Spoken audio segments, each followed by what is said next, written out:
Good early or late morning, early afternoon to you all.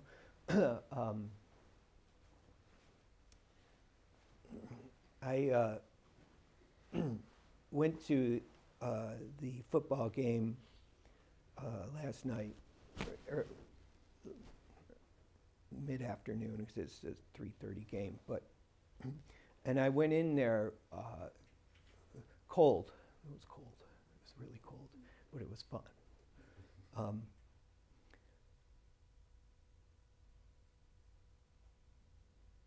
I had looked up the forecast the day before because it was like 60 whatever the day before, right?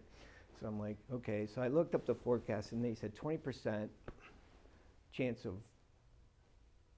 snow, rain, whatever it is that we had yesterday. So I'm like, oh, that's not too bad, right? So I packed up my things and a lot of us got in and we went out there and it was more than 20% chance. And when we got into the stadium, the seating, the bleachers were sopping wet, sopping wet, right? And luckily we had our little butt pads that we could sit on. And it dawned on me that I was pretty certain that the experience was going to be a little drier, right, than what I had. So I'm going to kind of talk a little bit about our certainty in life and the things that we tell ourselves, these notions. So there's this parable that the Buddha taught and said, which is in this book, in Thich Nhat Hanh's No Death, No Fear. And I read it, and it was perfect because, I'll kind of paraphrase, but basically it was that there was this old man who his house was burning down and he was convinced his son was in the house and his son passed away, which was not the case. And he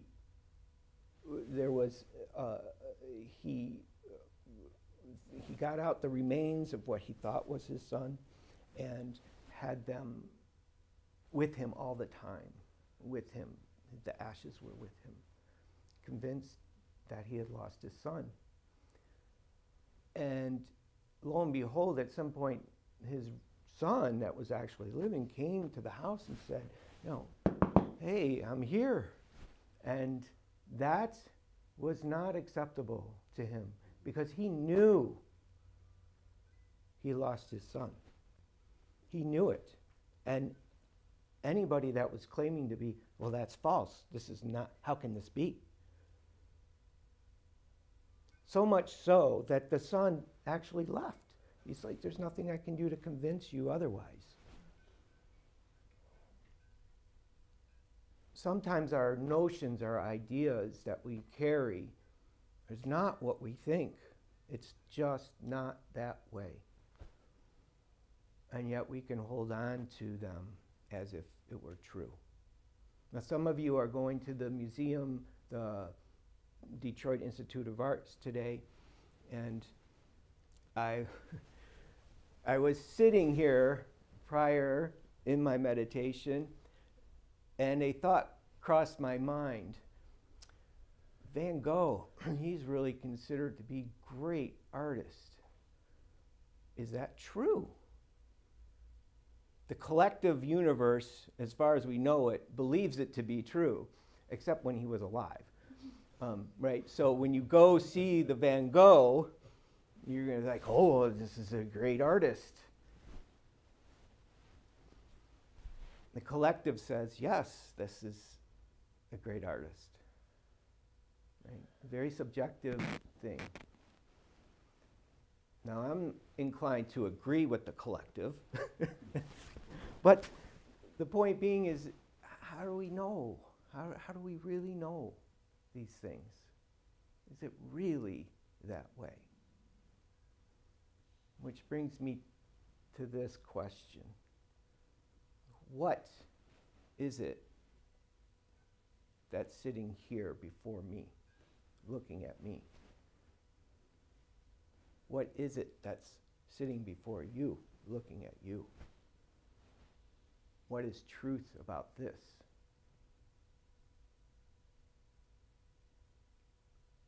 The only thing I can come up with right now is the experience.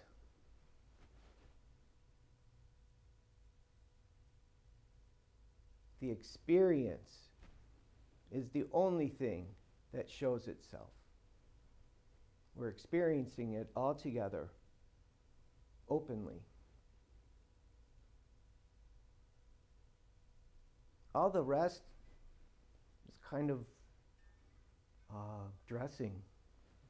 This form, eye, ears, nose, tongue, body, mind, this form certainly seems like it's here. It certainly seems permanent. But is it true?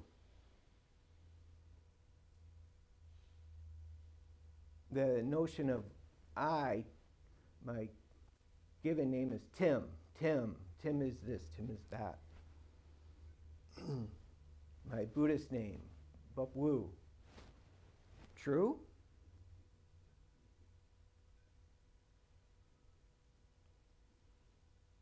We have walked through our lives with our prejudice and our preferences,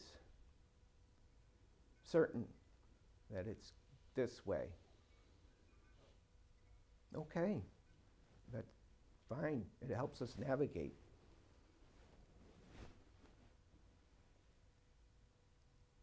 But what is it that's doing that? That's the core of it. It's really the core of it. The first part of the Dhammapada is Buddha asking or showing what is this thinking that's creating this world that we're making. Our world comes from our thoughts, right? We create that world. Van Gogh's great.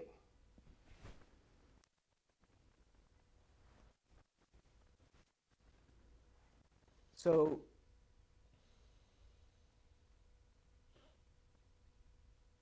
experiencing the awareness of experiencing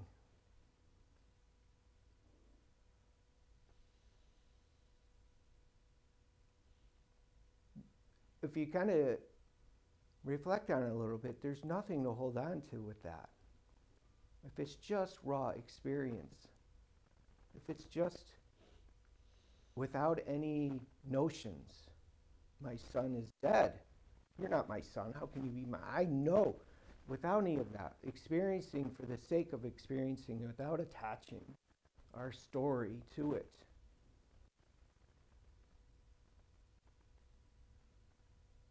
What's left?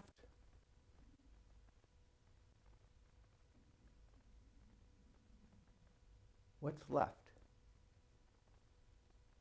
That's a really big space. It's a big space to walk into. Really big. Not easy. Certainly not easy for me.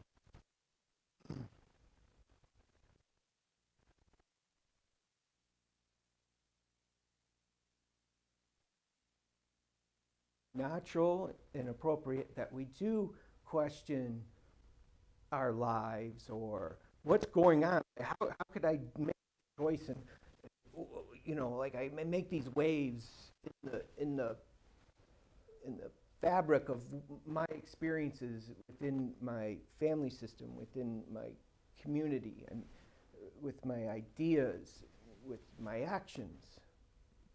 And sometimes we question that, like, oh, what did I do, right? What did I do? Or it works out. It's like, yeah, I knew it.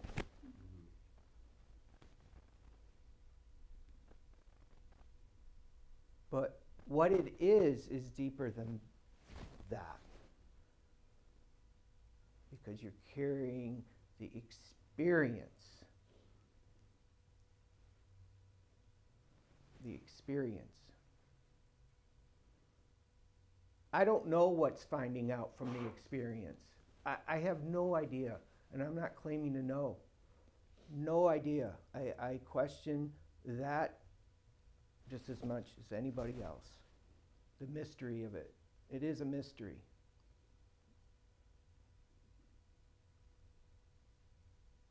But being careful of our notions is something that cultivates opening up to that mystery for ourselves, and how we move. It's an exciting proposition because we can step into that unknown, that mystery. The experience is okay. Whatever it is, it's okay. We can try to manage it by making different choices. We can try to influence it by how we think about it, right? To make it more palpable, more able to stand, maybe. But the experience is not necessarily going to be going away, right? In part of my work in the community, I really try to normalize the passing experience for people. So people who are leaving this world. And one of the biggest things is that a lot of family members, or even the person themselves, they don't want to experience the suffering, the pain, the anguish. They just such an aversion to this experience. It cannot be avoided. It just can't be avoided. It's a part of our condition. What I find can be more difficult is the anticipation of these things happening rather than the happening.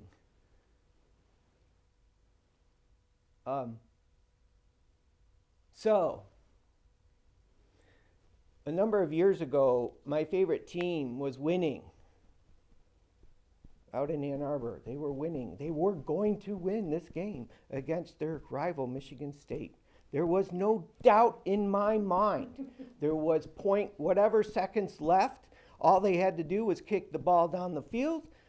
The other team would have got it, tackled them, game over. Boom. I was just so happy. It was going to happen. I was certain.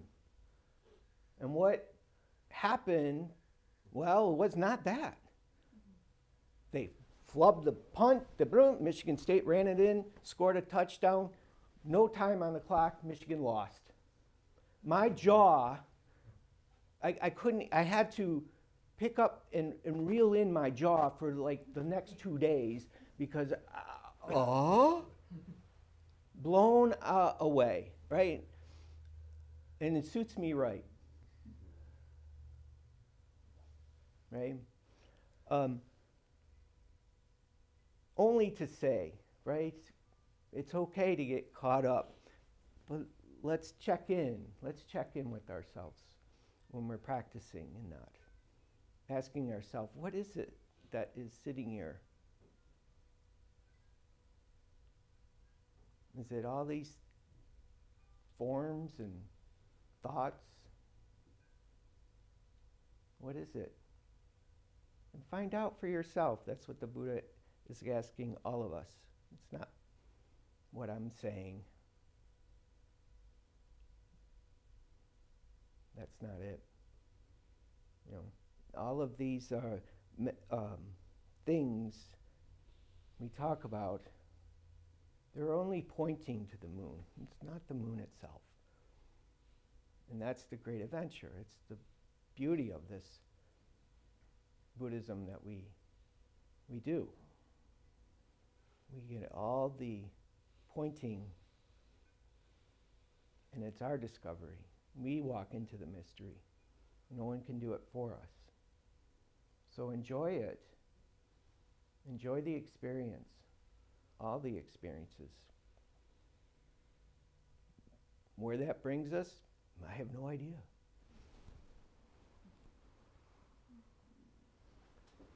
Thank you, Venerable.